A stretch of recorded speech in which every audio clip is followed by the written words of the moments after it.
À toutes et à tous, mesdames, mesdemoiselles et messieurs, bonjour et bienvenue dans Droit de savoir, à votre émission d'information aujourd'hui consacrée à un sujet longtemps considéré comme un tabou au Congo-Brazzaville, le pétrole. Oui, le pétrole congolais, un domaine réservé aux initiés entre guillemets. Mais pourquoi ?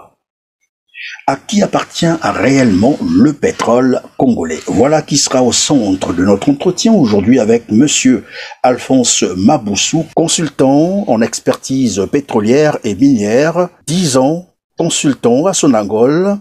Il fut aussi consultant à Slou Merger. Moi, c'est Christian Perrin. Bienvenue à tous ceux qui viennent de nous rejoindre. Bonjour Monsieur Alphonse Maboussou. Bonjour Monsieur Christian Perrin. En tout cas, merci et bienvenue sur notre plateau. J'avoue que c'est toujours un plaisir pour moi de vous recevoir. Donc, droit de savoir. Voyons, le prix de baril du pétrole est en hausse à $75 US par baril. Que pourrait en tirer le Congo-Brazzaville? Tout à fait. Le moment est arrivé pour le Congo d'en tirer réellement profit parce que à ce prix-là ou à ce rythme-là, tous les jours, le Congo pourra engranger 3 milliards de CFA. Ce qui sous-entend que chaque fin du mois, ils auront 90 milliards de CFA si le prix du baril se maintenait à ce rythme ou continuait à aller à augmenter de façon exponentielle. Est-ce que cela veut dire que finalement le Congo peut se passer du FMI maintenant? Il faut déjà commencer par rembourser tout ce que nous devons, tous les engagements que nous avons ça et là. Sachant que certains des partenaires économiques du Congo récupèrent leur part dans le brut congolais, des crédits qu'ils ont octroyés au Congo. Ils le récupèrent sous forme de brut congolais dans le cadre du contrat de partage de production. Et de ce qui resterait donc du consortium, je dirais, des sociétés qui accompagnent la Société nationale des pétroles du Congo, je crois qu'il y a du grain à moudre.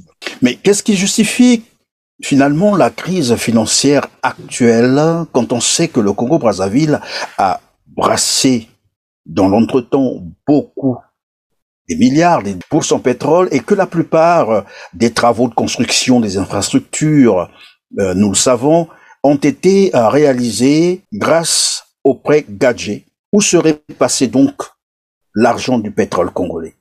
Il est planqué. Cet argent est planqué parce que, vous avez su le dire, au même moment que de 2003 à 2015, je dirais, le Congo, le prix du baril était au summum, le pays en a tiré profit. La production était assez élevée. C'est vrai que le gisement de Monor est venu conforter cette production, mais elle tournait déjà autour de 360 000 barils, 350 000 par là. Et le Congo a engrangé une part importante, énormissime, dans le cadre des contrats de partage de production, ce qui lui a permis de négocier avec les traders, de trouver des traders qui pouvaient facilement lui vendre son pétrole sur la place internationale.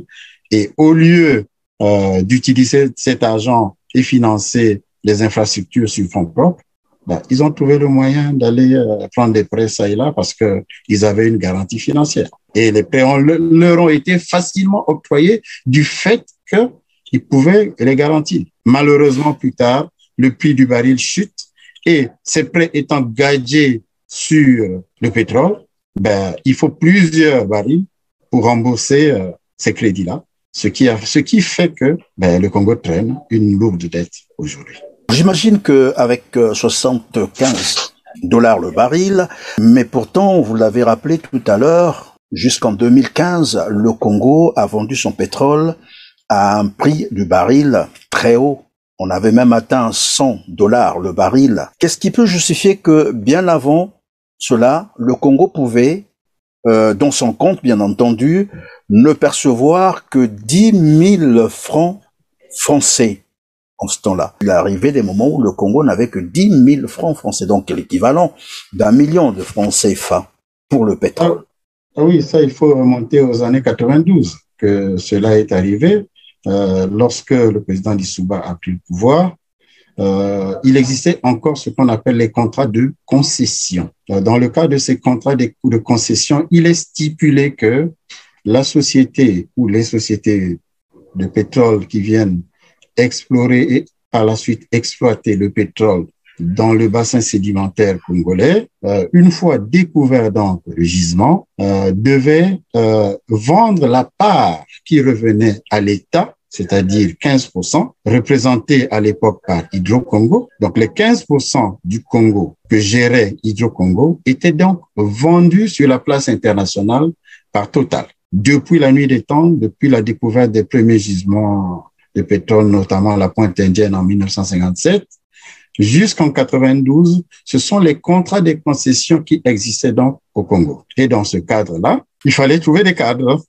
Le Congo manquait des cadres pour vérifier les bilans de Total, enfin d'Elf de l'époque, de Eni ou d'Agip de l'époque, qui devait donc payer l'impôt au titre de l'impôt société. Mais malheureusement, par des jeux assez complexes, des optimisations fiscales assez complexes, ces sociétés étaient toujours déficitaires. Voilà, le baril n'était pas, le prix du baril n'était pas bon, la production avait chuté et le facteur shrinkage, ça c'est un terme technique, aussi avait permis que la quantité d'huile qui était arrivée à bon port n'était pas la quantité de départ. Il y a aussi la décote et tout le reste. Tout ce tralala mélangé faisait que dans l'impôt société de ces sociétés-là, il y avait quasiment rien. Et l'État n'y trouvait pas son compte. Par contre, de Marie-Ngouabi jusqu'à la conférence nationale, la société pétrolière, elle permettait au Congo d'avoir des facilités d'accès au crédit bancaire. On s'est retrouvé donc avec 3 000 milliards, je crois, de dettes, simplement parce que pour payer les fonctionnaires, pour le fonctionnement de l'État, pour faire les hôpitaux, ça et là et autres, il avait des facilités d'accès donc au crédit bancaire. Et donc si j'ai bien compris, Monsieur Alphonse Maboussou, j'ai semblé comprendre que d'un côté, le géant pétrolier, en fait, la multinationale française, faisait croire aux gens qu'elle était déficitaire pour ne pratiquement rien reverser au Congo-Brazzaville, et de l'autre, elle permettait la facilité d'accès au crédit. N'est-ce pas là une vraie escroquerie pour maintenir le Congo en l'Est, comme on dirait? Dans un état d'asservissement, c'est-à-dire que les 15% qui revenaient au Congo étaient garantis. Maintenant, l'autre part, parce que dans le cas de l'activité pétrolière, il y a la douane, il y a les impôts et autres qui devaient prélever les taxes sur les équipements qui devaient arriver et autres. Dans le cas de l'exploitation, pas de l'exploration, parce que dans l'exploration, chacun essaie d'apporter du sien pour faire la recherche et trouver la pépite. Une fois que la pépite est trouvée, il faille donc se partager donc les revenus de cette pépite. Mais malheureusement, par des entourloupes assez complexes, il était impossible parce que Total, c'est une grande maison, Elf de l'époque, c'est une grande maison. Les gens savent faire de l'optimisation fiscale à ce niveau.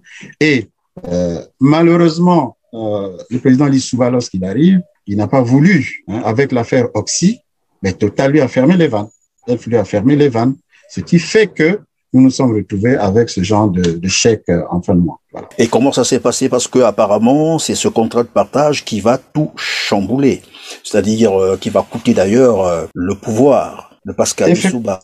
Effectivement, il faut saluer le courage de ce digne fils congolais qu'est Pascal Lissouba, parce que dans cette souffrance-là, il a créé ce qu'on appelle la TVA, la taxe sur la valeur ajoutée, qui était à 18% et qui l'est toujours, qui est un impôt direct sur la consommation. Auparavant, ça n'existait pas. Ça a donc permis de renflouer les caisses de l'État.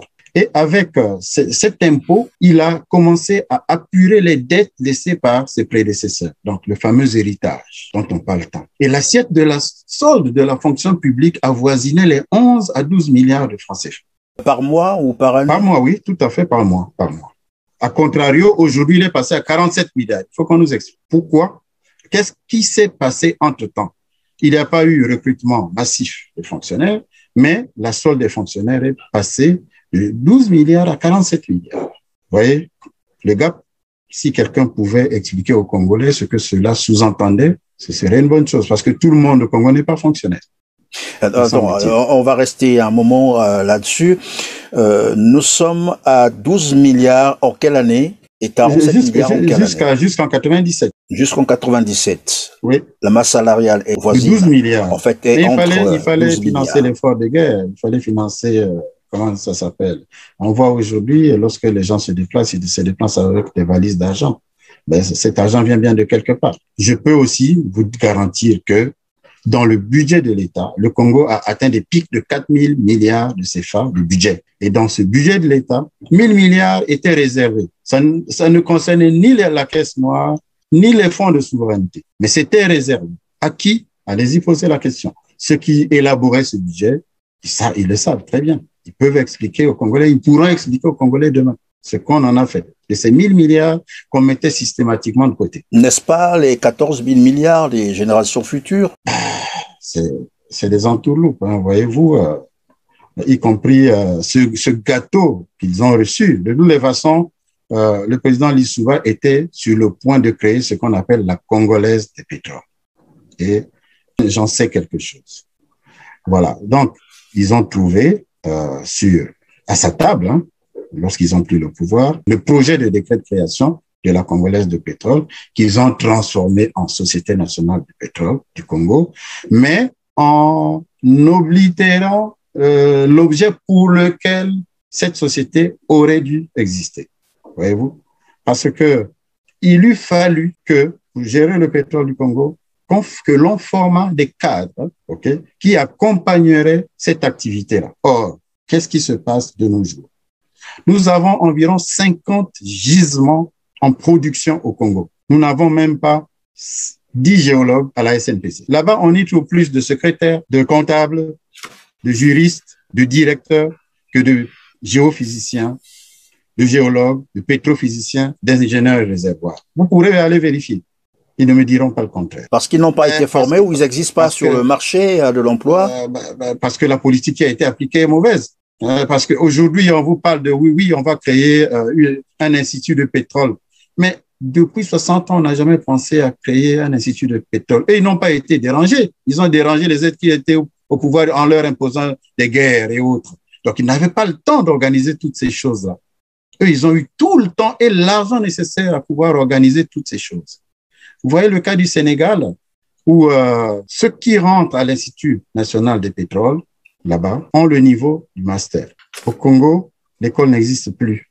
On a décidé de détruire l'école.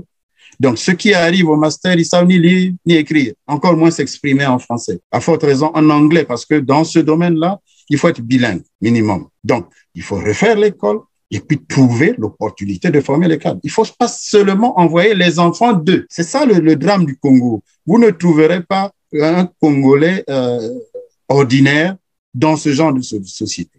Vous ne les trouverez pas. Vous trouverez systématiquement les fils d'eux à occuper des postes parce que on veut assurer la pérennité des noms de famille et autres dans certaines sociétés de la République. Alors que le Congo est un patrimoine commun. Voyez-vous? Alors oui, on va chercher probablement à comprendre pourquoi on n'utilise que le fils d'eux, comme vous l'avez dit, la fille d'eux. Mais revenons un peu sur le contrat de partage. Qu'est-ce qu'il dit exactement et en quoi il avantage le Congo? Le contrat de partage de production stipule que le Congo est propriétaire de la ressource, ok, et les sociétés qui constituent le consortium dans un bloc sont les investisseurs qui viennent donc chercher et trouver les gisements qui sont donc piégés dans ces blocs-là, au sein de ces blocs, et exploiter ensemble donc ces ressources. En tant que tel, c'est comme un camembert qu'on divise en deux. Une partie de la poire ou du camembert va dans ce qu'on appelle le cost oil, le remboursement donc de l'investissement, oui. le remboursement, l'amortissement de remboursement de l'investissement, parce que cet investissement se rembourse sur une certaine durée. On peut dire, nous allons exploiter le gisement sur 40 ans, à hauteur de 20 ans, renouvelable une fois. Vous voyez? Donc, il peut arriver qu'au bout de 25 ans ou 30 ans de production, qu'on ait remboursé déjà la totalité de l'investissement. Vous voyez? Donc, au-delà donc de ces 20 ans ou 30 ans, on inverse la tendance de cette première partie. le Congo peut arriver jusqu'à 80% de ce qui serait resté. En ce moment-là, on parle déjà des champs marginaux et autres. Ça, c'est un autre sujet qu'on pourra débattre par la suite. Et la deuxième partie donc du camembert, c'est ce qu'on appelle le profit oil, le profit que chacun tire donc de cette ressource. Tout à fait. Le profit que chacun tire de cette ressource. Et de ce profit, le Congo a 37% et les autres ont le reste, y compris la société nationale qu'est la SNPC aujourd'hui, qui a donc autour de 15%, parfois 12%, mais qui vient donc renflouer la part du Congo. Ce qui est très important dans ce cadre-là, c'est que chacun fait bon usage de sa part de production, donc du brut. Vous partez vendre, vous faites de ça ce que vous voulez, vous donnez à qui vous voulez, vous partez vendre là où vous voulez. Mais cette comptabilité est tenue par Total parce que c'est Total qui gère Ngeno, où se trouve stocké, donc entreposé donc tous ces flux de brut qui arrivent ça et là des différentes plateformes. Et donc, si j'ai bien compris, la part du Congo dans le contrat de partage est gérée par la SNPC. Tout à fait. Tout à fait. Mais pourtant, on nous parle des autres sociétés qui sont autour. Il y en a plein au Congo, qu'on pourrait citer comme ça, pêle-mêle. Effectivement. Qui sont derrière ces sociétés finalement, en dehors de la SNPC? Bon. Il y a Perenco, il y a... Tout à fait. Je vais en arriver. Je vais commencer par une première société. Je mets de côté Total, Eni, Chevron. Chevron ne fait pas d'activité au Congo, mais ils sont partenaires sur Nkosa, sur pas mal d'autres blocs. Et puis, ils se partagent avec le Congo la zone unitization, le bloc que nous partageons au commun avec l'Angola. Voilà, il y a une découverte qui a été faite là-bas du côté angolais, mais une partie se trouve au Congo. Donc, on a tiré une bande permettant donc à chacune des parties de trouver donc son compte là-dedans. Donc, il y a eu l'Angola, le Congo, Chevron, Total, qui sont donc et d'autres petites sociétés qui sont actionnaires là-dedans. Donc, chacun tirant donc sa part de profit. Maintenant, je ne vais parler que des sociétés qui accompagnent en fait le gouvernement ou ceux qui dirigent le Congo aujourd'hui dans la production pétrolière. La première d'elles est AOGC, African Oil and Gas Company, quelque chose comme ça, qui est détenue par la société de Monsieur Gokana Auguste. Monsieur Gokana est le conseiller aux hydrocarbures du chef de l'État. Il y a déjà conflit d'intérêt à ce niveau-là. Je ne sais pas si sous d'autres cieux cela puisse être possible. Vous êtes conseiller du président de la République et vous êtes président du conseil d'administration d'une société pétrolière donc vous êtes à la fois gendarme vous représentez donc l'État. En dehors de AOGC, il est aussi président du conseil d'administration de la société SNPC, donc la société nationale. Il est PCA de la SNPC, il est PCA de AOGC et donc AOGC opère sur les blocs ex-Marine 6, sur les blocs ex-Marine 7, sur le bloc Pointe-Noire Grand Fond Sud, sur le bloc ex et sur les blocs Marine 11. Personne ne peut me dire le contraire, ça c'est du réel. Okay. La société Afrique dans la distribution, lui est sienne. Il a aussi la société Phoenix, qui est une filiale de sa société AOGC spécialisée dans le transport des produits pétroliers, fini, et le GPL qui est assuré, qui assure donc la gestion du gaz. J'en oublie certainement. Mais la répartition du capital de AOGC, là-dedans, vous avez un certain Da Silva JC qui aurait 37%, Lipika Medi qui aurait 30,99%, et Bunga Beka qui aurait 18%, Monsieur Okumu M qui aurait 14%, Monsieur Ngandia, tout cela sont des Congolais. Bon, Monsieur Da Silva, il n'y a pas de Congolais qui s'appelle Da Silva, je n'en sais rien. Et Monsieur Ngangia qui aurait 0,01. Est-ce que vous les voyez sur la place du Congo visiblement comme étant des investisseurs congolais? Moi, ça, je ne sais pas. Peut-être que les Congolais peuvent en témoigner. Ensuite, vous avez la société Prest Oil Kwilu qui exerce sur le bloc ex-Marine 7. Vous avez la société Petro Kwilu sur le bloc ex-Marine 7 aussi. Vous avez la société Orion Oil qui appartient à M. Lucien Ebata qui est sur le permis Kwilu est sur MKB Mengo Kunji Bindi. Okay. Vous avez la société Continent de M. Yaya Moussa, le représentant du Fonds monétaire international du Congo, qui a permis l'annulation de la dette du Congo. À l'époque, avec la contribution de, comment il s'appelle, de M. Strauss-Kahn Dominique. Voyez-vous, c'est eux. Vous voyez comment le Congo, du Congo. Monsieur Alphonse Baboussou, j'ai semblé, si j'ai bien entendu, Yaya Moussa, l'expert du Fonds monétaire international, a une société de pétrole au Congo-Brazzaville. Qui s'appelle Continent. Celui-là même qui a permis l'annulation de la dette du Congo. Tout à fait. Ça s'appelle Continent avec K. OK? Continent avec K. Et ils exercent sur le permis ex-Madingo et, si j'ai bonne souvenance, le programme PNGF Sud, EPEX. PNGF, c'est Pointe-Noire Grand Fonds. Voilà. Donc, Yaya Moussa n'est pas seul. Il est couplé avec M. José Viega, qui est en tôle aujourd'hui, en prison au Portugal. OK? Vous avez certainement appris l'affaire de la société Asperbras, qui a fait des forages de puits au Congo là-bas. Hein? Des forages de puits qui fantômes, je dirais, parce qu'il y en a qui n'existent quasiment plus, qui ont été surfacturés, et on a fait la rétrocession des commissions aux uns et aux autres. On a parlé d'un appartement qui a été acheté à 7 millions de dollars à la tour, à la tour Trump Tower, à Trump Tower à New York. Et puis, Monsieur Ondongo, qui a des biens importants au Portugal à ce sujet.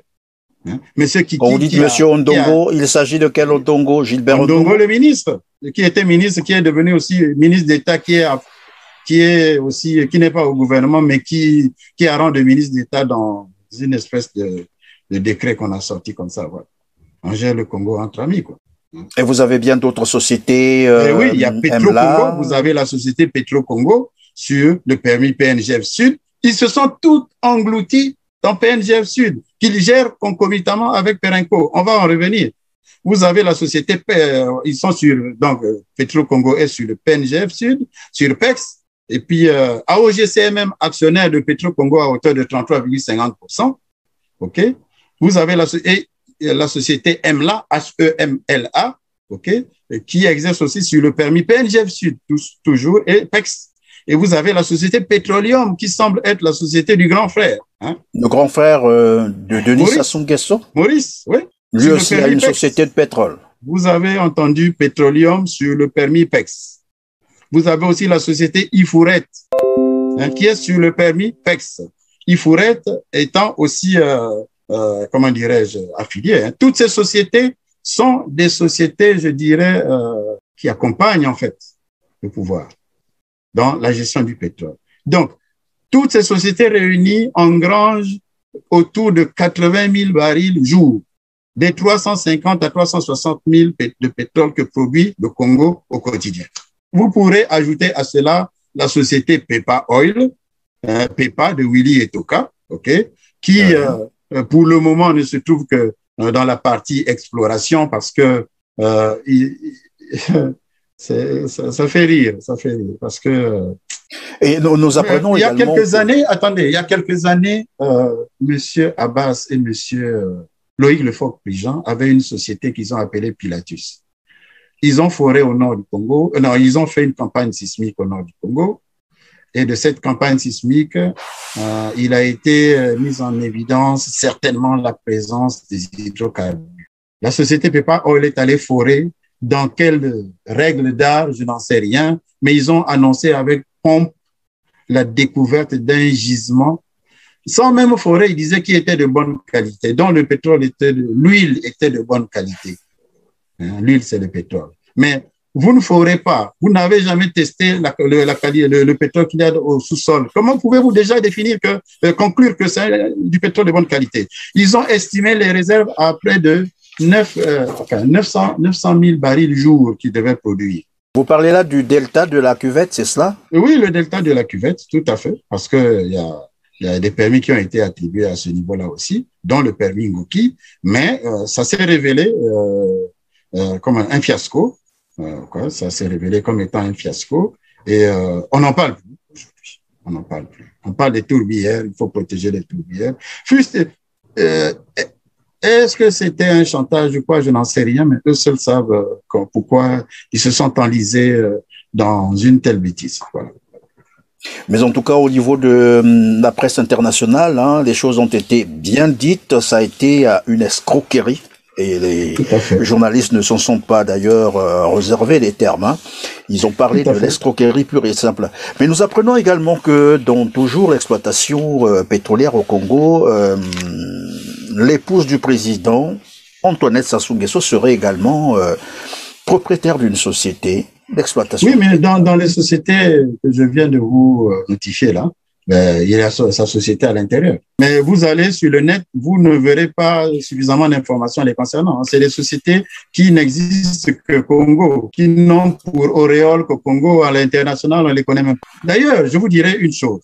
Lorsque le permis programme Pointe-Noire Grand Fond est arrivé à expiration, après 30 années de production, il fallait s'asseoir à la table de négociation, donc entre le gouvernement congolais et Total, pour définir les nouveaux termes de partenariat dans le cadre de l'exploitation des champs marginaux qui se trouvaient donc dans ce permis-là. On a apporté à la table de négociation à Total toutes ces sociétés dont je venais de vous faire état, AOGC, Petro-Congo, EMLA, etc. Il y a eu comme une fin de non-recevoir de la part de Total qui a dit que nous sommes cotés en bourse aux États-Unis parce que nous utilisons le dollar comme monnaie de change dans le cadre des échanges internationaux. Nous ne pouvons pas accepter des conflits d'intérêts dans ce genre de situation parce que il y a un acte que les Américains, les États-Unis, le gouvernement américain a pris, ce qu'ils appellent les FCPA, Foreign Company Protocol Act, qui stipule que toute société cotée en bourse,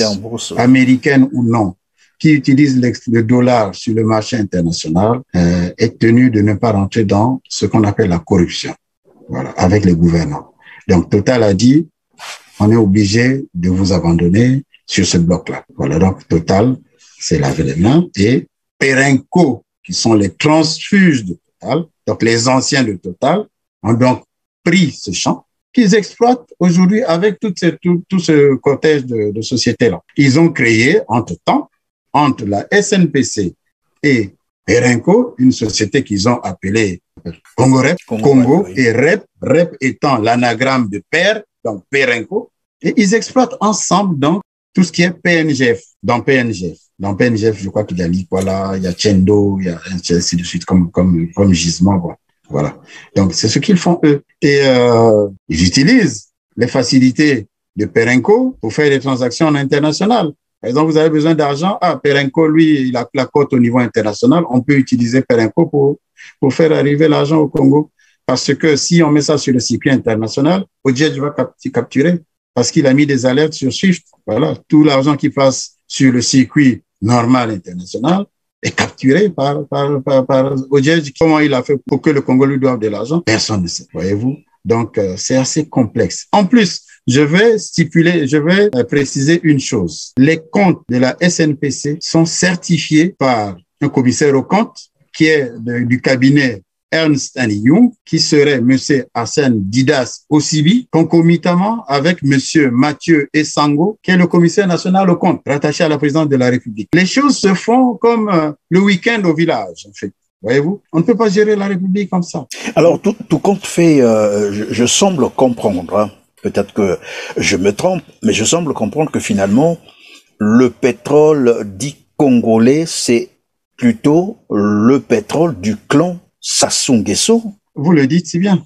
Tout ce que les Kwilois, c'est-à-dire les gens du Kwilu ou les Congolais ont en héritage, je vous dirais, c'est la dénomination des champs pétroliers en non-Vili, Likwala, Chibuela, Tchendo, Likalala, Lideka, Lidongo, j'en passe. Voyez-vous? Même la plateforme de production de Moho Bilondo, de stockage du brut de Moho Bilondo, a été baptisée Alima. L'Alima se jette dans la mer, même pas le Kwilu, ou encore moins le Niari qui rejoint le Kwilu pour faciliter le dépôt des sédiments dans la mer. Vous voyez pas que tout ça, c'est de l'ironie? C'est un clan qui a pris possession du Congo, qui s'y est assis et les autres observent. C'est une forme de colonisation finalement que les Congolais vivent.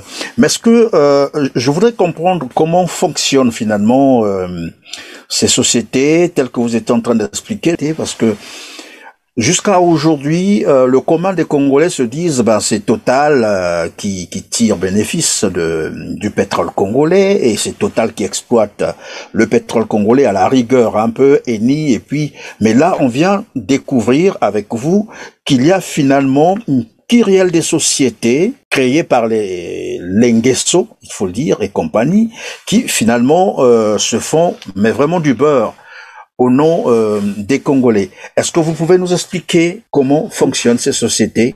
D'accord. Avant d'en arriver là, je veux juste...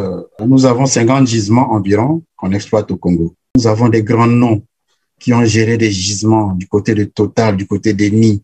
Ces gens-là pouvaient être à la tête des grandes sociétés privées nationales pour accompagner le pouvoir, n'importe quel pouvoir qui viendrait, parce qu'ils seraient, ils y apporteraient de la matière. Je peux citer pêle-mêle Dieudonné Ganga, Alain Boupoutou, Jean-Baptiste Pouty, Mampassi Kimpe, du Roger Chinyanga, Gaston Obondoko. Ils sont nombreux. Par contre, et toutes ces compétences sont parties où? Il y en a qui sont retraités, qu'on aurait pu, puisqu'il y en a plein de retraités qui fonctionnent, qu'on utilise. Pourquoi pas ceux-là? Ceux-là, au moins, ont fait des preuves sur le terrain. Il y a lieu de se poser la question suivante. Pourquoi ne pas faire confiance à l'ensemble des Congolais pour permettre l'éclosion du tissu national vers un plein développement, au lieu de favoriser seulement une certaine caste? Au niveau des mines, cela se répète. Et donc, si j'ai bien compris, le caste dont vous parlez profite un peu de ce contrat de partage que Pascal Lissouba a eu le courage de négocier, ce qui lui avait d'ailleurs permis de payer les dettes, vous l'avez rappelé, etc. Mais je voulais qu'on revienne encore sur ce partage de production. Oui. Finalement, beaucoup de Congolais ne comprennent pas que tout l'argent qu'on engrange, notamment au niveau du pétrole, tout l'argent que le clan Denis Sassou Nguesso est en train de planquer dans les paradis fiscaux, c'est grâce à ce contrat de partage que quelqu'un avait pris un courage, et ce qui lui a coûté d'ailleurs, comme je l'ai dit d'entrée de jeu, le pouvoir. Et même la vie, parce que comment est-il mort, le pauvre? Donc, c'est compliqué, mais bon. Alors, Monsieur Maboussou, c'est vrai que nous avons parlé du contrat de partage que Pascal Lissouba a réussi à faire signer, d'abord. Et aujourd'hui, nous déplorons que finalement tout l'argent du pétrole s'évapore comme ça dans les paradis fiscaux. Mais il y a un reproche que l'on fait également à Pascal Lissouba d'avoir évidemment pris l'argent chez Oxy, et que cet argent, on ne sait pas qu'est-ce qui s'est passé après. Plus personne n'a compris où est passé l'argent. Effectivement, on peut aborder ce sujet avec beaucoup de délicatesse, parce que lorsqu'on découvre le gisement de Nkossa, après évaluation, il s'est révélé que les réserves étaient estimées à plus ou moins 50 000 milliards de dollars sur 50 ans. Le Congo ne disposant pas de cadre pour suivre cette activité, le président s'est permis de se rapprocher d'Oxy pour avoir un conseiller à ses côtés pour mieux valoriser le pétrole qui devrait revenir donc à l'État congolais dans le cadre des contrats de partage de production. Elf, à l'époque, a été surpris donc, de ce montage, et ce deal a valu donc le paiement de 250 millions de dollars. Et c'est avec ces 250 millions de dollars que nous avons apuré toutes les dettes que nous avions. Les dettes, c'est-à-dire quoi exactement? Écoute, tout ce que nous avions reçu comme actifs des pouvoirs précédents, et aussi après avoir, tenant compte aussi des 18% que nous avions instaurés au niveau de la TVA, notamment cet impôt direct qui a été prélevé sur la consommation, ça nous a permis effectivement de résorber plus ou moins les engagements qui étaient les nôtres, sachant qu'il avait pris aussi une décision courageuse de réduire le salaire des fonctionnaires, parce que autant assurer le paiement de la somme des fonctionnaires avec très régulièrement que d'attendre 2, 3, 4 mois, parce que même le Premier ministre Milongo commençait déjà à avoir des problèmes lors de la transition à ce niveau. Vous vous rappelez que vous aviez parlé de 10 000 francs CFA ou 10 000 dollars. 10 000 francs français, oui, oui. Francs français que nous avions reçus au titre de la redevance qui revenait au Congo. Voyez-vous? Donc, allions-nous faire face aux obligations de l'État avec une telle somme? Je ne pense pas. Voilà. Maintenant, Elf se rendant compte qu'il était impossible d'avoir deux coqs dans la même basse-cour, ils ont très vite remboursé l'argent qui avait été dû à Oxy. Et Chirac est venu en villégiature au Congo. Le président Lissouba croyait qu'il avait trouvé en lui un ami, alors qu'il commençait à l'appeler Jacques. Mais c'était vraiment pas son ami, malheureusement. Il n'était pas dans la même galaxie, en fait. Alors là, on se rend compte que finalement, on pouvait avoir beaucoup d'argent avec le pétrole congolais. Pourtant, avant, comme vous l'avez rappelé, et je l'avais déjà dit, le Congo pouvait sortir avec 1 million de francs CFA. Est-ce que cela était dû le fait que le Congo, parce que c'est ce qu'on a dû entendre aussi, que le Congo n'avait pas la possibilité de surveiller ou de savoir quelle était réellement la quantité du pétrole qu'en ce temps-là, Elf exploitait? Tout à fait. On n'avait aucun élément d'appréciation à ce sujet. Nous n'avions pas de cadre, nous n'avions rien du tout. Et l'Hydro-Congo que nous avions hérité, était composé des piètres, hein, malheureusement, permettez-moi de le dire. D'une certaine époque qui n'avait pas subi de recyclage et puis, qui n'était pas en mesure de suivre l'activité, qui s'occupait du peu qui leur arrivait entre les mains, c'est-à-dire les 15% de la part d'Hydro-Congo qui était reversée par Elf. Voilà. Malheureusement, du point de vue de la redevance, je l'ai expliqué par des entourloupes, il était impossible parce que Total effectuait de l'optimisation fiscale parce qu'ils ont des comptables chevronnés à leur niveau qui permettaient donc de faire de présenter au Congo à minima un bilan quasiment déficitaire.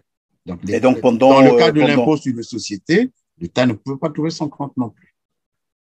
Donc pendant pratiquement 20 ans, les choses ont fonctionné comme ça de 1979 depuis Ngouabi, 1972. Okay? Le litige CFA avec Total, nous avons de très bons termes avec cette société avec qui nous avons de très bons rapports et nous continuerons à avoir ces très bons rapports avec eux parce qu'il y a un effort qui est effectué au niveau de l'exploration, même si au niveau de la production, c'est le gisement qui est découvert, qui est hypothéqué. Mais ce gisement n'est hypothéqué que par la grâce de Total qui a une certaine assise sur la place internationale. Le Congo n'a pas d'assise pour aller négocier auprès des banques internationales un prêt pour exploiter un gisement. Voyez-vous? Autrement, le Congo le ferait. Ok, tout à l'heure, on va revenir sur les entreprises, sinon sociétés pétrolières, que vous nous avez parlé d'ailleurs, mais qui en réalité ne sont que d'un environnement, d'un cercle mafieux, pour comprendre si parmi ces sociétés, est-ce qu'elles sont toutes d'ailleurs les sociétés d'exploitation ou d'exploration, est-ce que c'est un mélange, mais bref, je voulais d'abord revenir sur le coût du baril actuellement. On s'est passé à 75, sinon bientôt, peut-être 76 dollars US le baril. Je voulais comprendre, est-ce que c'est tout type de pétrole qui est passé à 75 dollars le baril? Et qu'en est-il du pétrole congolais? Oui, sur la place internationale, on fait référence généralement au Brent, ok, en mer du Nord. Voilà. C'est donc la référence est à ce sujet. Et le Nkosa Blend, okay, qui est un type de pétrole que nous produisons au Congo, c'est celui-là qui s'affilie au Brent, voilà, effectivement, sur la place internationale. Maintenant, le reste, comme le propane GPL ou le butane GPL ou le Ngeno, ou d'autres encore, le fuel, parce que nous avons plusieurs types de production d'hydrocarbures chez nous, ceux-là ont une cote un peu moindre par rapport aux autres, mais bon, ça ne peut pas influencer pour autant la production globale. Ça peut avoisiner les 75, les 70 ou les 60, prises dans la globalité, mais ça constitue toujours une manne. Parlons de ces sociétés, il y en a quand même une dizaine hein, que vous nous avez Oui. citées. Alors, voilà, je posais la question de savoir, est-ce qu'elles sont toutes les sociétés d'exploration ou d'exploitation? Et puis à ce niveau, vous nous donnerez aussi, vous pourrez nous faire cette nuance entre société d'exploitation et société d'exploration. Est-ce qu'elles sont d'abord toutes les sociétés d'exploration ou d'exploitation, ou alors c'est un mélange, et vous nous direz donc la différence entre l'exploration et l'exploitation.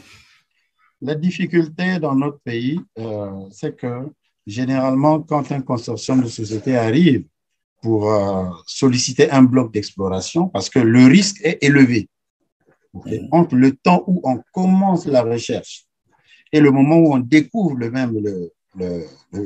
l'hydrocarbure, le produit, oui. Ouais, ça peut durer 7 ans. Vous voyez?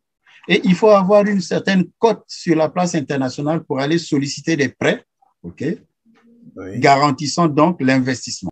Voilà pourquoi vous verrez que Eni et Total et Chevron sont souvent seuls. Mais quand il y a découverte, même le Congo en tant que pays ne contribue quasiment pas à l'effort de l'exploration. La Société nationale des pétroles du Congo ne contribue pas. Ce qui fait que quand il y a découverte, vous divisez la poire donc en deux, vous avez l'effort de guerre qui est remboursé par le cost oil et l'autre partie de la poire qui constitue donc le profit oil qu'on se partage avec les différentes sociétés. Donc, les sociétés pétrolières qui investissent suffisamment d'argent ont le droit, effectivement, d'avoir un retour d'investissement. Voilà pourquoi le cost oil, il est assez élevé. Mais à la fin de l'amortissement du cost oil, il y a un renversement de la tendance où le Congo peut se retrouver avec 70 ou 80% et les autres sociétés pétrolières à minima. Mais en ce moment-là, on parle déjà des champs marginaux parce que ces gisements auront suffisamment produit. Maintenant, il y a parfois, il m'arrive de parler de champs, je parle de gisement, c'est la même chose. Un champ pétrolier égale à un gisement. Maintenant, un gisement est constitué de plusieurs puits à l'intérieur du gisement. Mais alors, qu'en est-il donc du secteur des services pétroliers? Voilà, comment fonctionnent ces services? L'activité pétrolière est organisée à 5 niveaux. Au premier niveau, vous avez les sociétés pétrolières. Au deuxième niveau, vous avez les premières sociétés de services, okay, où on classerait les Schlumberger parce qu'ils ont la technologie et cette technologie est cotée en bourse. Voilà. Que personne d'autre ne peut traficoter et autres. Donc, pour être à ce niveau-là, il faut que vous soyez à parts égales, ce qui est quasiment impossible. Vous avez au troisième niveau les sociétés de services qui viennent donc prêter des services. Voilà. Du genre Friedlander, Precioso, Saipem, Ponticelli, j'en oublie. Est-ce que c'est ce qu'on appelle couramment les sous-traitants? Les sous-traitants, tout à fait, de pétrole qu'on appelle couramment au Congo, et Dietzmann, par exemple. Mais à ce niveau-là, aujourd'hui, on peut trouver des Congolais qui peuvent s'organiser dans le cadre de la congolisation de l'activité pétrolière et leur permettre d'assurer ces services. Ce n'est pas le cas, alors? C'est pas le cas du tout, c'est pas du tout le cas. Parce que la convention… Quel donc le secteur? C'est soit des expatriés qui viennent prendre la nationalité au Congo et qui rapatrient les capitaux, soit des sociétés étrangères. Est-ce que vous pouvez être un peu plus explicite là-dedans? Vous avez dit des expatriés qui viennent prendre… Un blanc qui arrive au Congo, qui prend la nationalité. Qui devient congolais? Oui, qui devient congolais, il crée sa société congolaise. Mais, entre-temps, les capitaux vont ailleurs. Or, si on peut permettre aux Congolais de souche, je ne suis pas xénophobe, mais il faut, pour que le Congo arrive à se développer, il faut qu'on en arrive là. Il faut traverser le Rubicon. Voyez-vous? Donc, il faut permettre à des Congolais, ouvrir le marché aux Congolais, aux citoyens congolais. Total, dans le cadre des arrêts de ces activités de plateformes, par exemple, il décide par exemple d'arrêter le fonctionnement des plateformes et il faut assurer la maintenance de la plateforme. Donc, on fait la soudure, on fait la peinture, on fait plein de choses. Les Congolais sont en mesure de faire ça. Doit-on systématiquement passer par une société de blanc au-dessus qui signe avec la société mère Total, donc un contrat juteux, et qui, à contrario, signe avec les Congolais qu'ils sous-traitent, comme dans le cadre de la mise à disposition du personnel, des salaires à moindre coût. Est-ce que c'est pas normal? Je vais vous donner en exemple quelque chose que nous avons réalisé sur la plateforme Likouf de Monor. Les travaux de finition de cette plateforme n'étaient pas arrivés à terme et il y avait des tensions de trésorerie.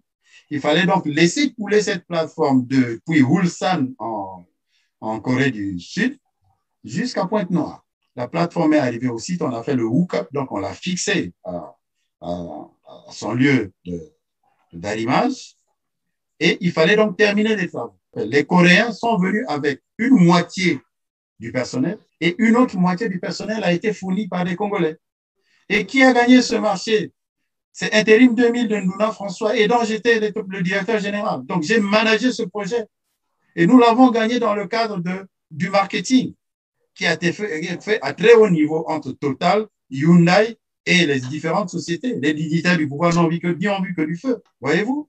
Donc, nous avons réalisé ce travail avec dextérité, avec professionnalisme et avec délice, sans heurts, sans accident.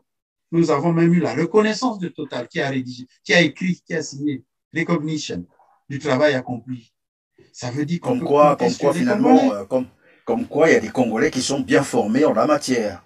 Tout à fait. Il suffit de leur faire confiance, de leur donner la chance. Dans ce Congo-là, où chacun de nous veut se reconnaître, le CRC, le Congrès pour la Renaissance du Congo, ne sera pas un Congo du Nord, un parti du Nord, du Sud, de l'Est, de l'Ouest. C'est l'ensemble des Congolais pris dans leur globalité. Parce que nul n'a le monopole de la connaissance. Nous avons besoin de toutes les synergies pour aller vers un devenir commun. Okay? Laisser aux enfants quelque chose de palpable, de bien, pour que le Congo puisse assurer sa pérennité. Et non le traficotage, la sécurité d'État et autres, tout le monde est filé. Est-ce qu'on peut évoluer dans un État comme celui-là? Voyez-vous? On ne peut pas évoluer parce que les intelligences sont comme emprisonnées. Sont poussées à l'extérieur, en fait. Voilà. En plus. Poussées à l'extérieur, laisser le pays au gouvernant, vous n'avez pas droit à la parole et autres. Mais on est tous des mortels. Une fois qu'ils seront partis, ils laisseront le Congo à qui? À leurs enfants, peut-être, qui assureront la continuité.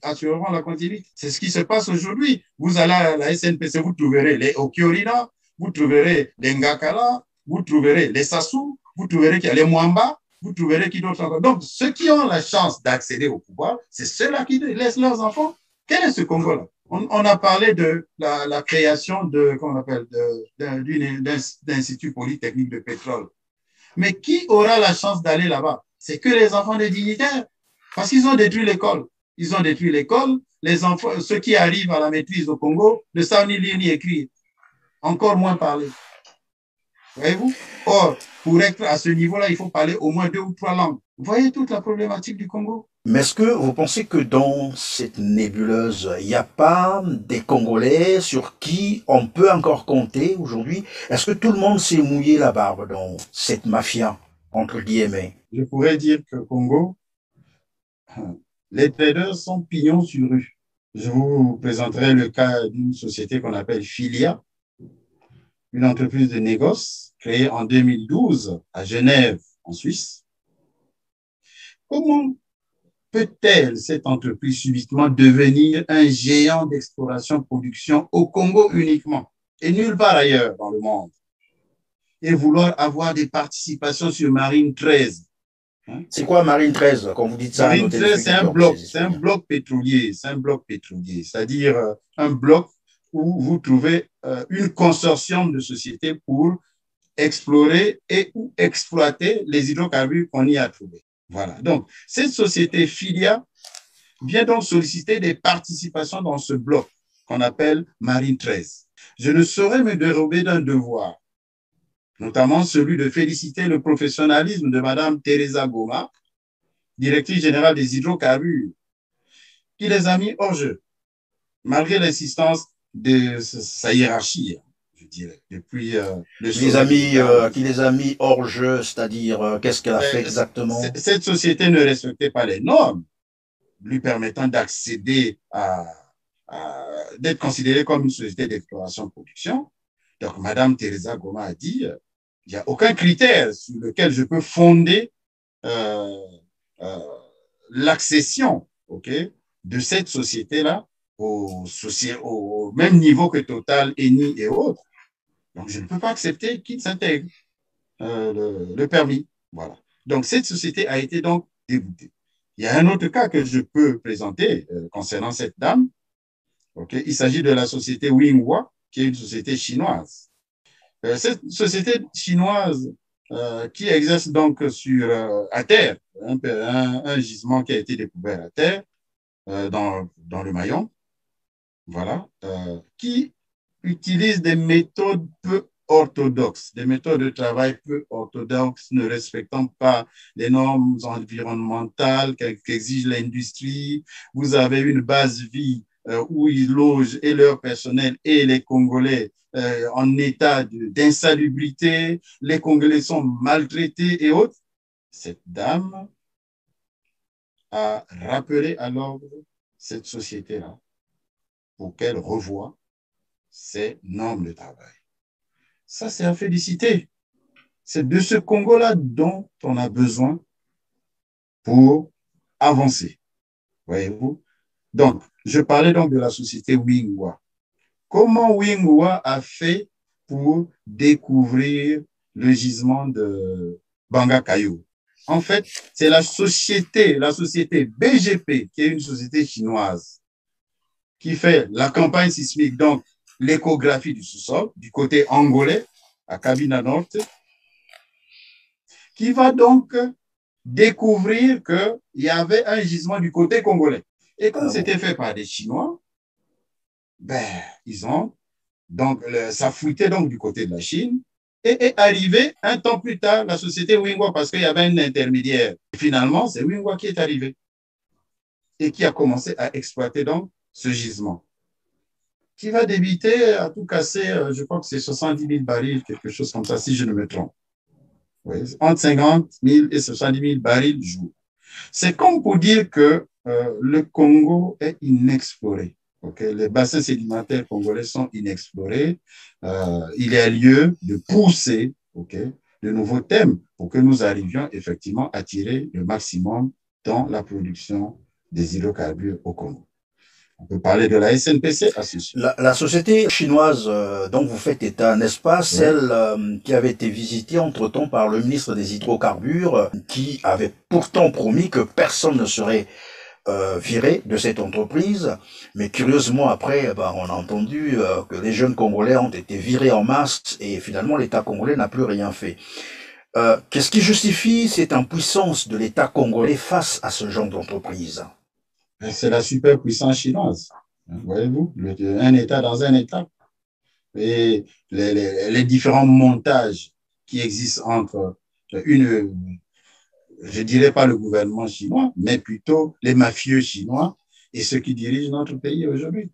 Vous voyez certainement qu'il y a des non-dits. Aujourd'hui, celui qui était ministre des hydrocarbures ne l'est plus.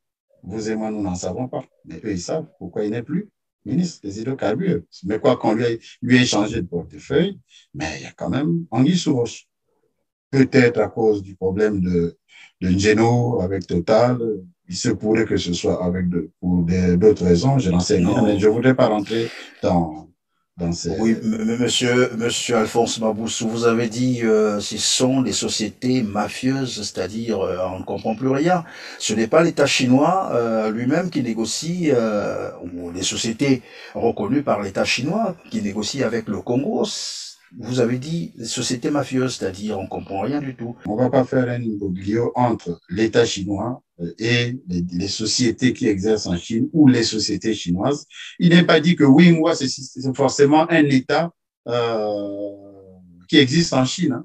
Ça peut être des Chinois qui sont arrivés et ont créé une société qu'on appelle Winghua au Congo.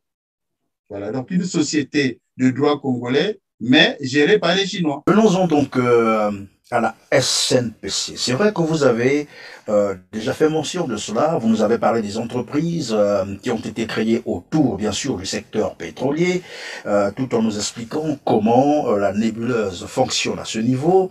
Mais parlons de la SNPC, parce que finalement, on n'a jamais compris exactement c'est quoi cette société.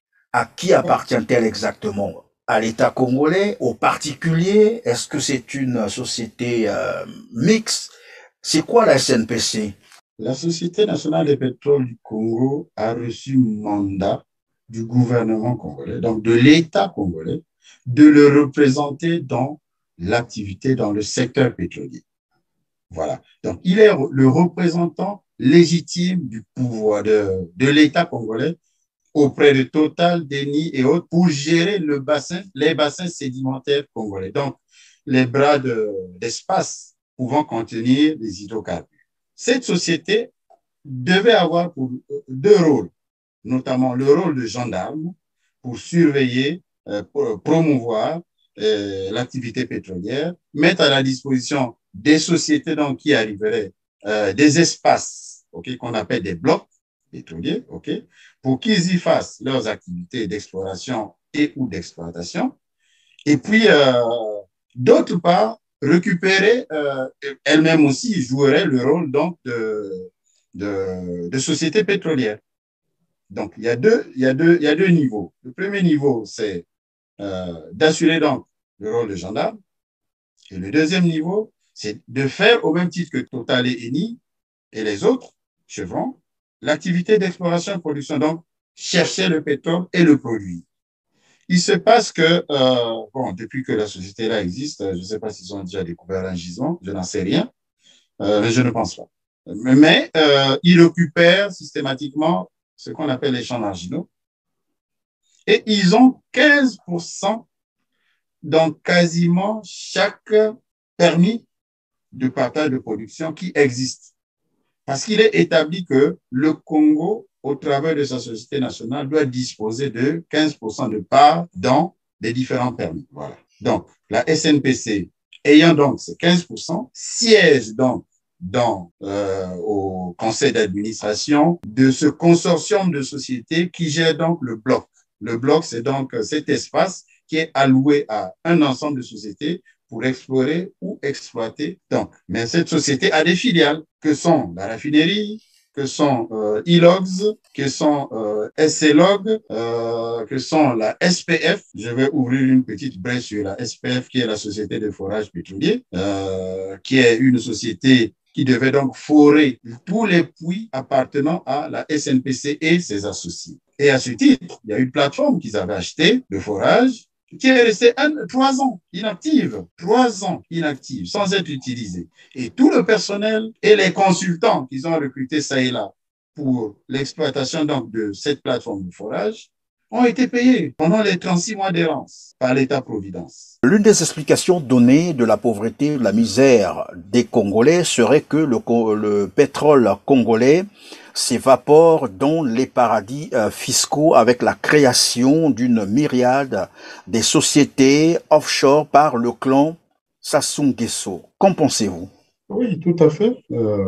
C'est une sorte de nébuleuse. Au centre, vous avez donc le point de départ, c'est le président de la République qui s'affuble de tous les pouvoirs, notamment en trichant au référendum et aux différentes élections, et en traficotant et en taillant les constitutions à sa mesure, avec l'aide ou le pouvoir, le blanc-seing du PCT, son Parti congolais du travail, du Sénat, de l'Assemblée nationale, tous les deux croupillons, et vous avez une opposition plus ou moins consentante et une société civile manipulée, et au summum duquel vous avez une centrale d'intelligence et de coercition qui martèle et qui veille au bon grain, voyez-vous. Et donc, ce président a juste à ses côtés un conseiller aux hydrocarbures, qui est président du conseil d'administration de la Société nationale des hydrocarbures, président du conseil d'administration de sa propre société qu'il a créée avec ses mentors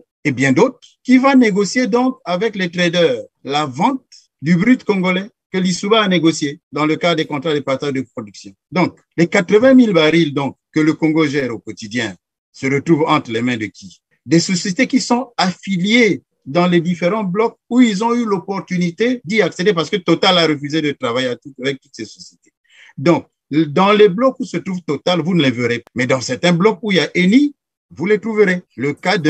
Parce que Eni accepterait, en fait, l'opacité, c'est cela? Ben oui, Eni, vous savez que Eni est même en procès avec le pouvoir en Italie. Le procès va suivre, là, voyez-vous. Donc, et nous avons un grand gisement qu'on appelle Néné, sur le champ Néné, dans ma ex-marine, je ne sais pas si c'est 12, je ne me rappelle plus. Je crois que c'est 12 ou 11. Voilà. Et là-dedans, vous avez AOGC, vous avez Lukoil, et ce gisement va atteindre un plateau de 140 000 barils. 140 000 barils, c'est énorme. Hein?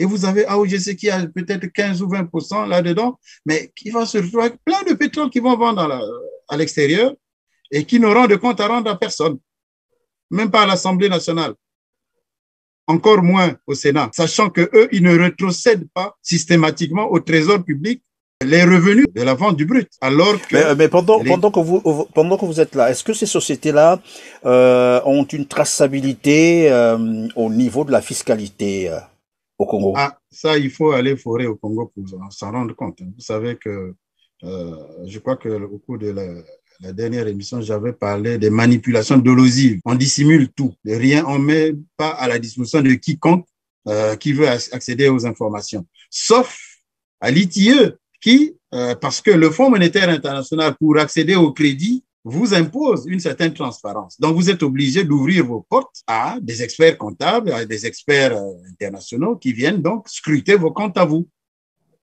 Voyez-vous? Et dans ce cadre-là, on peut soutirer la substance. Et ces substances que l'on a permis de mettre à votre disposition, viennent en partie de là. Voyez-vous? Donc, c'est des informations fondées qu'on peut vérifier, vérifiables et autres. Voyez-vous? Alors, sinon, des informations le Congo travaille dans l'opacité. Oui, vous avez dit des informations fondées et vérifiables. Nous avons là une kyrielle des sociétés. Est-ce que vous pouvez nous en dire un peu les propriétaires, c'est lesquels?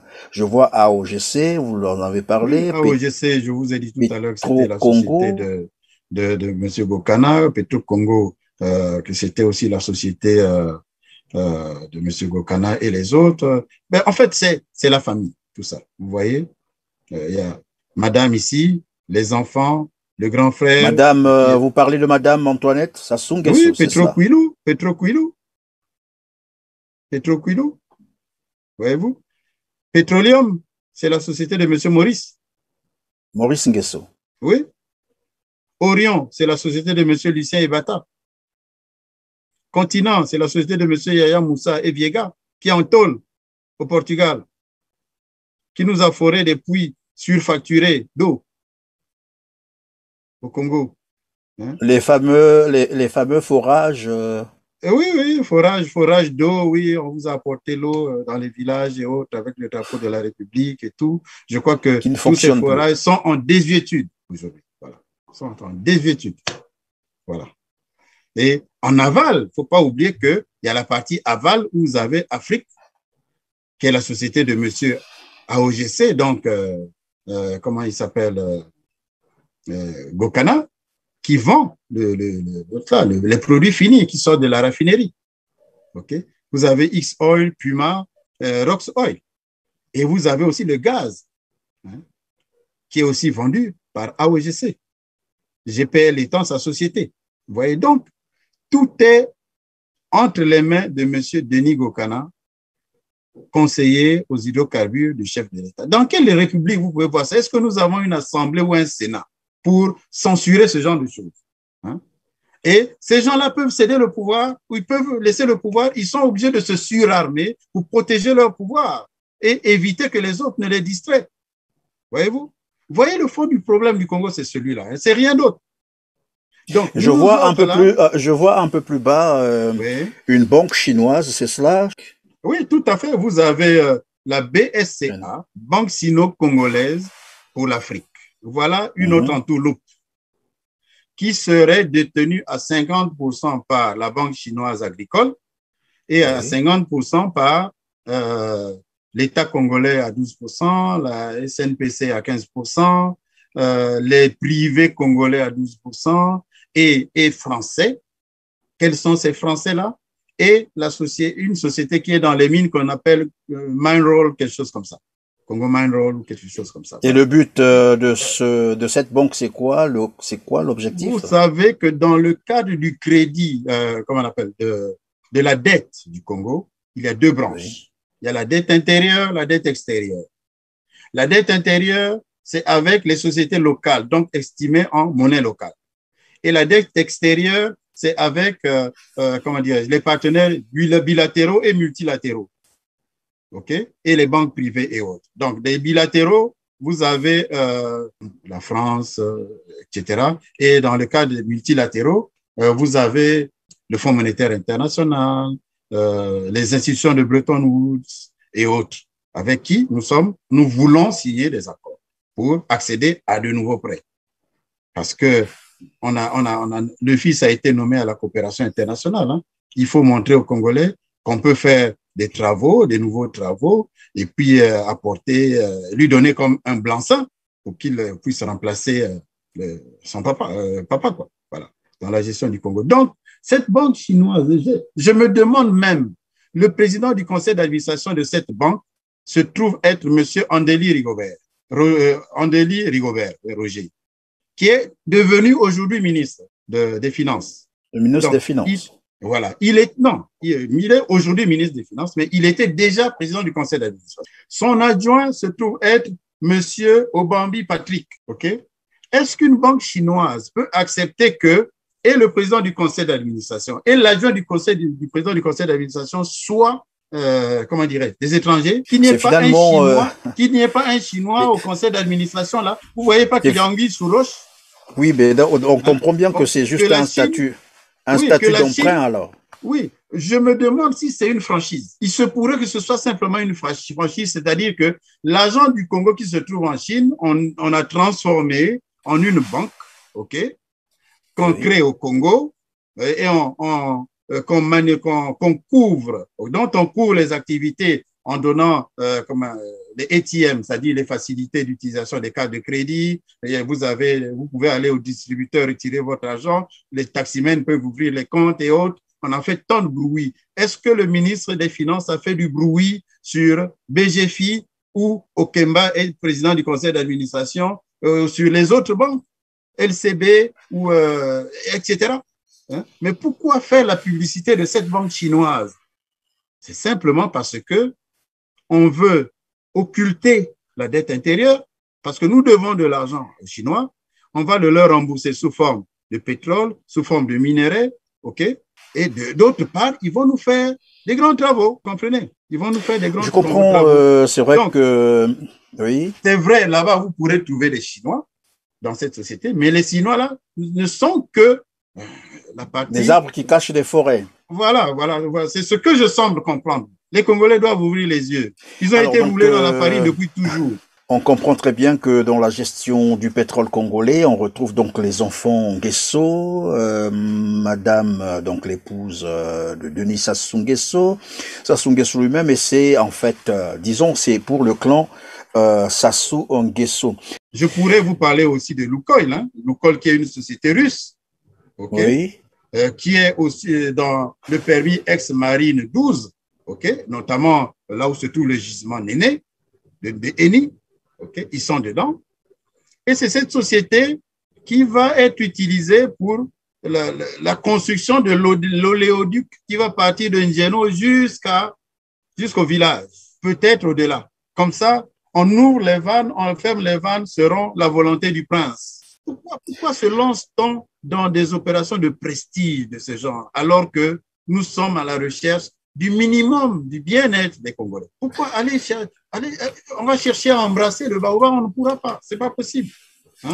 On va donc boucler. Attendez voir. Oui. Est-ce qu'une évaluation a été faite pour prouver le bien fondé de la valeur ajoutée qu'apporterait un oléoduc qu'on va tirer de Pointe-Noire jusqu'à Oyo ou au-delà? Et là, je peux me permettre de poser la question suivante, qui est un corollaire à cela. À quoi aurait servi la construction de l'aéroport de Lombo? Le port d'Oyo Ça sert à quoi? Pourquoi a-t-on détourné les crédits permettant de construire les districts sanitaires à l'autre là, comment on appelle, à Wesso, à Mosenjo, à Madingu, pour l'affubler à l'autre là, à Oyowi? Donc, c'est un détournement de chapitre, c'est ce que vous voulez dire? Bien sûr que oui, bien sûr que oui. Ils auraient dû faire ça sur fonds propres, hein, c'est pas l'argent qui leur manque. Alors, en quelques secondes, on va conclure. Vous avez probablement une dernière préoccupation, peut-être nous dire quelque chose sur les sociétés sous-traitantes, en quelques secondes, parce que le temps qui nous est imparti est pratiquement à la fin. Oui, effectivement, dans le cadre de la sous-traitance, il y a lieu de restructurer effectivement cette partie parce que il y a plus ou moins 21 services. Hein, de l'exploration jusqu'à la production, il y a plus ou moins 21 services. Et il est possible que les Congolais soient au premier niveau. Ils ne peuvent pas être au premier niveau parce que vous avez les Schlumberger qui ont des brevets en l'autre là, cotés en bourse et autres.